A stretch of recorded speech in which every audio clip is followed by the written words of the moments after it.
ಸ್ನೇಹಿತರೆ, ತುಂಬಾ ವರ್ಷಗಳ ಹಿಂದಿನ ಘಟನೆ. ಒಂದೂರಲ್ಲಿ ಇಬ್ರು ಜನ ಗಂಡ ಹೆಂಡತಿ ಇರ್ತಾರೆ. ಅವರಿಗೆ ಇಬ್ರು ಅವಳಿ ಜವಳಿ ಗಂಡು ಮಕ್ಕಳು ಇರ್ತಾರೆ. ಅವರಿಬ್ರು ಎಷ್ಟು ಸುಂದರವಾಗಿರ್ತಾರೆ ಅಂದ್ರೆ ಹೆತ್ತ ತಂದೆಯ ತಾಯಿಗೆ ಗುರುತು ಹಿಡಿಯಲಾರದಷ್ಟು ಸುಂದರವಾಗಿರ್ತಾರೆ. ಇಬ್ಬರನ್ನು ಗುರುತು ಹಿಡಿಯುವುದಕ್ಕೂ ಕಷ್ಟ ಆಗ್ತಾ ಇರುತ್ತೆ ಆ ಇಬ್ರು ತಂದೆ ತಾಯಿಗೆ.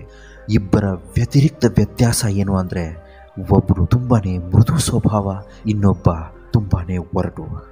ಒಬ್ಬನಿಗೆ ಸಿಹಿ ಇಷ್ಟ ಅಂದರೆ ಇನ್ನೊಬ್ಬನಿಗೆ ಮಸಾಲೆ ಪದಾರ್ಥ ಅಂದರೆ ಇಷ್ಟ.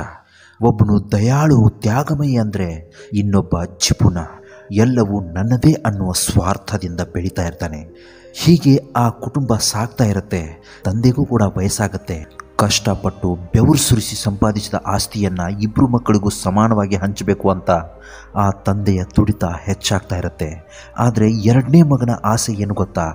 ನನಗೆ ಹೆಚ್ಚು ಸಿಗಬೇಕು, ಅವನಿಗೆ ಯಾಕೆ ಹೆಚ್ಚು ಕೊಡ್ತಾ ಇದ್ದೀರಾ, ಎಲ್ಲವನ್ನು ಕೂಡ ನನಗೆ ನೀವು ನೀಡಬೇಕು ಅನ್ನುವ ದುರಾಸೆ ಆ ಚಿಕ್ಕ ಮಗನಿಗಿರುತ್ತೆ. ಇಂತಹ ಸಂದಿಗ್ಧ ಪರಿಸ್ಥಿತಿಯಲ್ಲಿ ಸಿಲುಕಿದ್ದ ಆ ತಂದೆ ಒಂದು ಐಡಿಯಾ ಮಾಡ್ತಾರೆ. ಇಬ್ಬರು ಹುಡುಗರನ್ನು ಕರೆದು ಒಂದು ಮಾತನ್ನು ಹೇಳ್ತಾರೆ. ನೋಡಿ ಮಕ್ಕಳೇ, ನಾಳೆ ಬೆಳಗ್ಗೆ ಎದ್ದ ತಕ್ಷಣವೇ ನಿಮಗೆ ಒಂದು ಷರತ್ತು, ನಾನು ನಿಮಗೆ ಒಂದು ಷರತ್ತನ್ನು ವಿಧಿಸ್ತೀನಿ. ಆ ಷರತ್ತಿನಲ್ಲಿ ನೀವು ಏನಾದರೂ ಗೆದ್ದು ಬಂದರೆ ಅವರಿಗೆ ಹೆಚ್ಚಿನ ಆಸ್ತಿಯನ್ನು ಕೊಡ್ತೀನಿ ಅಂತ ಹೇಳ್ತಾರೆ. ಮಕ್ಕಳಿಬ್ಬರು ಕೂಡ ತಂದೆಗೆ ಕೇಳ್ತಾರೆ, ಹೇಳಿಪ್ಪ ಅದೇನು ಷರತ್ತು ಅಂತ ಹೇಳಿ ಅಂತ ಹೇಳ್ತಾರೆ. ಅದಕ್ಕೆ ತಂದೆ ಹೇಳ್ತಾರೆ, ಬೆಳಿಗ್ಗೆ ಎದ್ದ ತಕ್ಷಣವೇ ನೀವು ಇಲ್ಲಿಂದ ಓಡ್ತಾ ಇರಬೇಕು. ಎಷ್ಟು ದೂರ ಹೋಗ್ತಿರೋ ಅಷ್ಟು ಆಸ್ತಿ ನಿಮಗೆ ಹೆಚ್ಚು ಸಿಗುತ್ತೆ. ಮೊದಲನೇದಾಗಿ ಯಾರು ಬರ್ತಾರೋ ಅವರಿಗೆ ನಾನು ಹೆಚ್ಚಿನ ಆಸ್ತಿಯನ್ನು ನೀಡ್ತೀನಿ. ಆದರೆ ಈ ಸ್ಪರ್ಧೆಯಲ್ಲಿ ಒಂದು ಷರತ್ತು ಇದೆ. ಆ ಷರತ್ತೇ ಮುಖ್ಯವಾಗಿರುತ್ತೆ. ಅದೇನೆಂದರೆ, ನೀವು ಎಷ್ಟು ದೂರ ಹೋಗ್ತಿರೋ ಪುನಃ ಮತ್ತೆ ಸಾಯಂಕಾಲ 7 ಗಂಟೆಯ ಒಳಗೆ, ಅಂದರೆ ಸೂರ್ಯ ಮುಳುಗುವುದರೊಳಗೆ ನೀವು ವಾಪಸ್ ನನ್ನ ಹತ್ರನೇ ಬರಬೇಕು. ಆಗ ಮಾತ್ರ ಅವನಿಗೆ ಈ ಆಸ್ತಿಯಲ್ಲಿ ಹೆಚ್ಚಿನ ಭಾಗ ಸಿಗೋದು ಅಂತ ತಂದೆ ಷರತ್ತನ್ನು ವಿಧಿಸ್ತಾರೆ. ಸರಿ ಆಯಿತು ಅಪ್ಪ ಅಂತ ಇಬ್ಬರು ಮಕ್ಕಳು ಒಪ್ಕೊಂಡು ನಿದ್ರೆಗೆ ಜಾರಿಬಿಡ್ತಾರೆ. ಮಾರನೇ ದಿನ ಬೆಳಗ್ಗೆ ಸ್ಪರ್ಧೆ ಆರಂಭ ಆಗುತ್ತೆ. ಇಬ್ಬರು ಕೂಡ ಓಡೋದಕ್ಕೆ ಶುರು ಮಾಡ್ತಾರೆ. ಇದರಲ್ಲಿ ಮೊದಲನೇ ಮಗ ಅಂದರೆ ತ್ಯಾಗಮಯಿ, ದಯಾಳು, ಎಲ್ರಿಗೂ ಕೂಡ ಪ್ರೀತಿಯಿಂದ ಮಮತೆಯಿಂದ ನೋಡ್ತಾ ಇದ್ದ ಆ ಹುಡುಗ ನಿಧಾನವಾಗಿ ನಡೆಯೋದಕ್ಕೆ ಶುರು ಮಾಡ್ತಾನೆ. ಮಧ್ಯಾಹ್ನ 2 ಗಂಟೆ ಆಗತ್ತೆ. ಅವನು 2 ಗಂಟೆಯ ನಂತರ ಹಿಂದಿರುಗಿ ಮತ್ತೆ ವಾಪಸ್ ಅವನ ತಂದೆ ಕಡೆಗೆ ಹೋಗೋದಕ್ಕೆ ಶುರು ಮಾಡ್ತಾನೆ.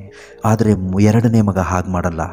2 ಗಂಟೆ ತಾನೇ, ಇನ್ನೂ ಸ್ವಲ್ಪ ದೂರ ಹೋಗೋಣ, ಸಾಯಂಕಾಲ ಬೇಗ ಓಡ್ತಾ ಮನೆ ಕಡೆಗೆ ಹೋದರೆ ಗುರಿ ಮುಟ್ಟಬಹುದು, ಅಷ್ಟೇ ಅಲ್ಲ ನಮ್ಮ ಅಣ್ಣನಿಗಿಂತ ಹೆಚ್ಚಿನ ಆಸ್ತಿಯನ್ನು ನಾನು ಪಡ್ಕೋಬಹುದು ಅನ್ನುವ ದುರಾಸೆ ಆ ಹುಡುಗನಲ್ಲಿ ಮತ್ತಷ್ಟು ಹೆಚ್ಚಾಗತೊಡಗುತ್ತೆ. ಅದರಂತೆ 4 ಗಂಟೆ ಆಗತ್ತೆ, 5 ಗಂಟೆ ಆಗತ್ತೆ. ಆದರೂ ಕೂಡ ಆ ಹುಡುಗನ ದುರಾಸೆ ನಿಲ್ಲದೆ ಸಂಜೆ 6 ಗಂಟೆಗೆ ತುಂಬ ದೂರ ಹೋಗಿ ಮುಟ್ತಾನೆ. ಆಗ ಅವನಿಗೆ ಸಾಯಂಕಾಲದ ಅರಿವಾಗತ್ತೆ. ಅಯ್ಯೋ, 7 ಗಂಟೆಗೆ ಇನ್ನು ಕೇವಲ ಒಂದೇ 1 ಗಂಟೆಯಲ್ಲಿ ನಾನು ಮತ್ತೆ ಪುನಃ ನಮ್ಮ ಮನೆ ಕಡೆಗೆ ಹೋಗಬೇಕಲ್ಲ ಅಂತ ಜೋರಾಗಿ ಓಡ್ತಾನೆ. ಅಲ್ಲೇ ಸುಸ್ತಾಗಿ ಬಿದ್ದು ಬಿಡ್ತಾನೆ. ಅವನಿಗೆ ಆಗ ಮನವರಿಕೆ ಆಗತ್ತೆ, ನಮ್ಮಣ್ಣ ಮಾಡಿದ್ದೇ ಸರಿ. ನನ್ನ ಅಣ್ಣ 2 ಗಂಟೆಯವರೆಗೆ ಮಾತ್ರ ನಡ್ಕೊಳ್ತಾ ಬಂದು ಮತ್ತೆ ಹಿಂದಿರುಗಿ ಅವನು ಮನೆ ಕಡೆಗೆ ಹೋಗಿದ್ದೇ ಸರಿ ಅಂತ ಅವನ ತಲೆಯಲ್ಲಿ ಆಗ ಬರುತ್ತೆ. ಗುರಿ ಮುಟ್ಟಿದ ನಂತರ ಅಣ್ಣನಾದವನು ತಂದೆಯ ಹತ್ರ ಹೇಳ್ತಾನೆ, ಅಪ್ಪ, ಈ ಸ್ಪರ್ಧೆಯಲ್ಲಿ ನಾನು ಗೆದ್ದಿರಬಹುದು, ಅವನು ಕೂಡ ನನ್ನ ತಮ್ಮ ಅಲ್ವಾ, ನನಗೆಷ್ಟು ಹಕ್ಕಿದೆಯೋ ಅವನಿಗೂ ಕೂಡ ನಮ್ಮ ಆಸ್ತಿಯಲ್ಲಿ ಅಷ್ಟೇ ಹಕ್ಕಿದೆ ಅಂತ ಹೇಳ್ತಾನೆ. ಅದಕ್ಕೆ ತಂದೆ ಆದವನು ಏನು ಹೇಳ್ತಾನೆ ಗೊತ್ತಾ? ಹೌದು ಮಗನೇ, ನೀನು ಹೇಳ್ತಾ ಇರೋದು ಸರಿ, ನಾನು ಕೂಡ ಇಬ್ರಿಗೂ ಸಮಾನವಾಗಿಯೇ ಹಂಚಬೇಕು ಅಂದ್ಕೊಂಡಿದ್ದೀನಿ. ಆದರೆ ದುರಾಸೆ ಅನ್ನೋದು ಎಷ್ಟು ಮನುಷ್ಯನಿಗೆ ಹೀಯಾಳಿಸುತ್ತೆ, ಎಷ್ಟು ಅವನಿಗೆ ಅವಮಾನ ಮಾಡುತ್ತೆ, ಎಷ್ಟು ಅವನಿಗೆ ನಷ್ಟವನ್ನುಂಟು ಮಾಡುತ್ತೆ ಅನ್ನೋದು ಅವನಿಗೆ ತೋರಿಸ್ಕೊಡ್ಬೇಕಾಗಿತ್ತು. ಅದಕ್ಕೆ ಹೀಗೆ ಮಾಡಿದೆ ಕಂದ ಅಂತಾನೆ.